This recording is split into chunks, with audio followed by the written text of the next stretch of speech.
Greetings, Temple Beth Shalom family. Rabbi Boxt here. Here to talk to you this week about our upcoming Parashat Emor from the book of Leviticus, chapter 21:1 through chapter 24:23. In the beginning of this portion, we see a description of the restrictions regarding sexuality and marriage of the priests. We have a detailed schedule about Passover, Shabbat, Yom Kippur, and Sukkot. And then we have an outlining of the Omer period, the period between the beginning or the second day of Passover and Shavuot, the time when we enter the land or receive from God and we enter into the land of Israel. And I want to focus on that particular part. Verse 15 of chapter 23 says, "And from the day on which you bring the sheaf of elevation offering," that's the Omer, "the day after the Sabbath, you shall count off 7 weeks. They must be complete. You must count until the day after the seventh week, 50 days. Then you shall bring an offering of new grain to the Eternal. You shall bring from your settlements 2 loaves of bread as an elevation offering. Each shall be made of 2/10 of a measure of choice flour, baked after leavening as first fruits to the Eternal.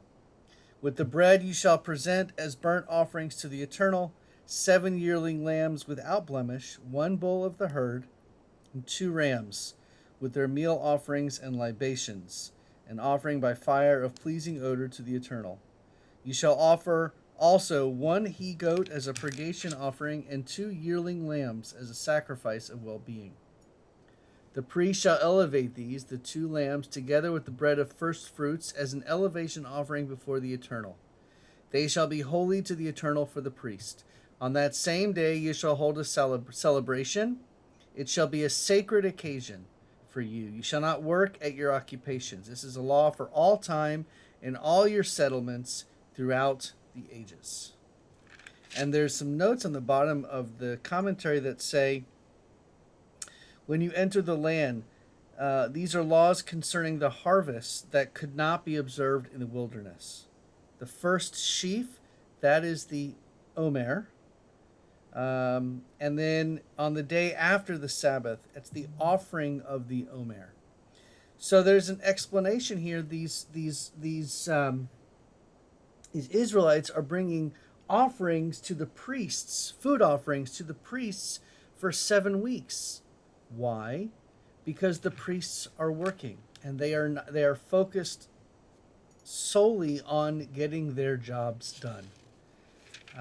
And one of the most important parts of this Omer is the idea of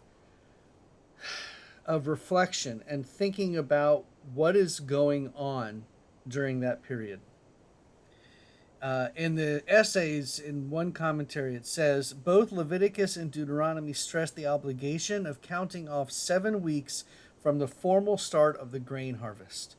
This biblical injunction is fulfilled literally in traditional Judaism by the ceremony of counting the Omer. Each evening, an appropriate benediction is pronounced, followed by the statement, "Today is the blank day of the Omer." This observance is also incorporated in the daily evening service of the synagogue. The entire period from Pesach to Shavuot is known as the Omer, or Sphirah, the counting period. In the course of centuries, it has acquired associations that have no background in biblical law. Traditional Jews do not marry during this period, which is said to be one of mourning for persecutions that occurred in the spring. Most probably, this custom goes back to ancient superstitions. But from the second day of Passover to that 49th day and then the 50th day, we actually count that Omer. I mentioned a few moments ago that we think about the work that was being done in the fields and the men, the people in the fields were so mostly men and young and young-ish boys. So we're talking like 7 to 16 or 17, because by the time they were 18, they were men. Although by 13, they were men too. But that's a whole nother conversation.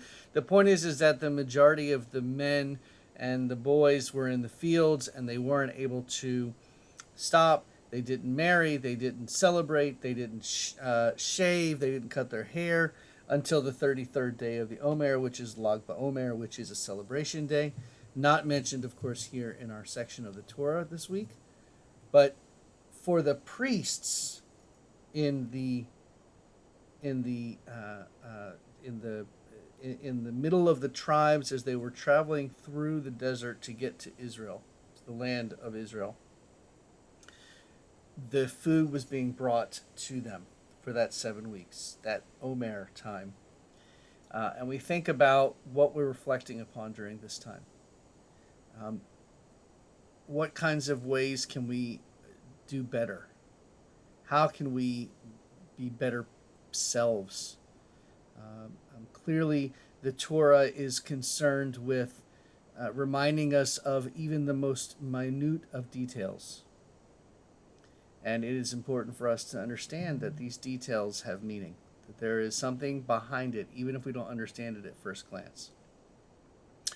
So we move forward this week. And we talk about the festival calendar, talk about the counting of the Omer again, and we continue on our journey of getting up to the Torah, or traveling up to the Torah, in which we will accept the Torah on Shavuot in a few weeks. Shabbat Shalom, and see you next week.